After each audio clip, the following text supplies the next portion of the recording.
searching the world for news that's important to you. It's the Daily Planet.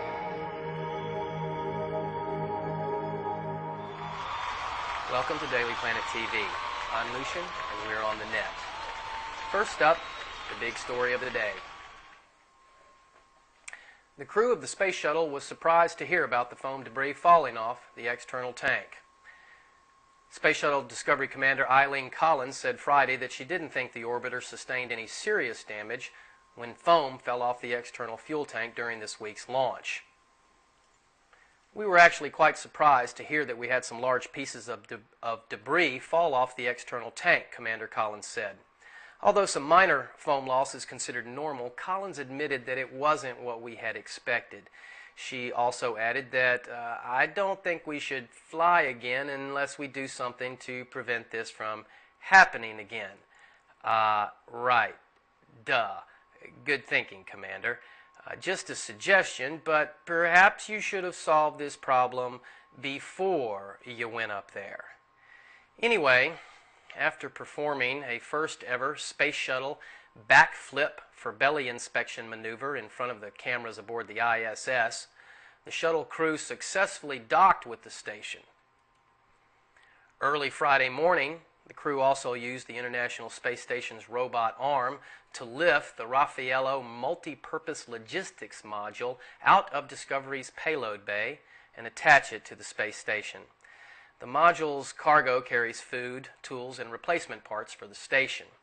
The space station astronauts were incredibly happy to see the shuttle astronauts. In fact, considering the small size of the space station and how long they've been up there alone, I'd say that they were very, very happy to see the shuttle astronauts. Maybe a little too happy. Commander Collins better zip her sleeping bag way up is all I'm saying. Otherwise, there might be some unscheduled docking maneuvers going on. Take a look at those two wild and crazy guys. And in the bizarre, but apparently true news, we have this headline. Roman ruler's head found in sewer.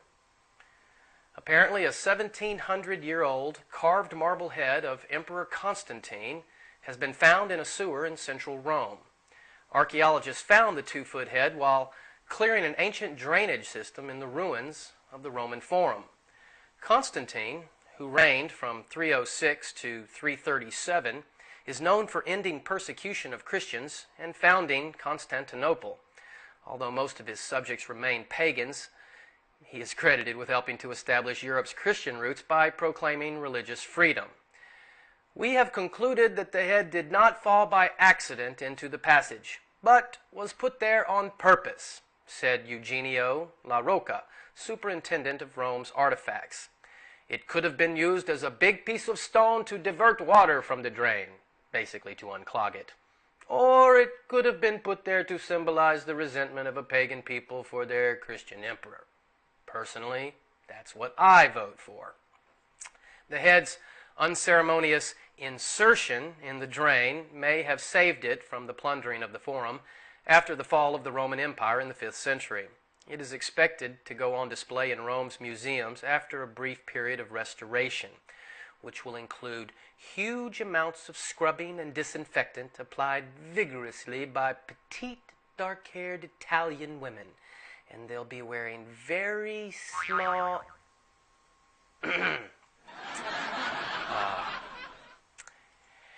And in technology and multimedia news, which is now also known as New York Times Boo-Boo of the Day, apparently mashups are no longer just for audio. According to an article in the New York Times titled, "A Medium in the Making, Slicing Familiar Films into Something New." A recent exhibit at the Milwaukee Art Museum is the first exhibition in an American museum to focus on film appropriation in contemporary art, or more precisely, contemporary video. Basically, the exhibit consists of works by 14 video artists who used existing films and television clips and then cut and pasted them together into new works, which is exactly what mashup artists do. Once again, the New York Times has managed to recognize the importance of something that the rest of the technically savvy world has known about for years. The Times is behind the times.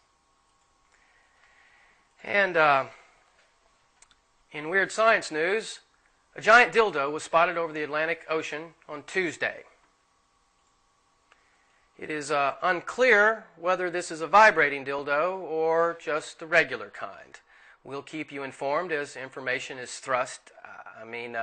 As more information comes in. We'll keep you abreast. Shit. Oh hell, if we get any more pictures of the flying dildo, we'll let you know. Whew. Man, I'm glad that's over. I'm Lucian, and that is something to think about. Thank you for watching Daily Planet TV on the net. See you tomorrow.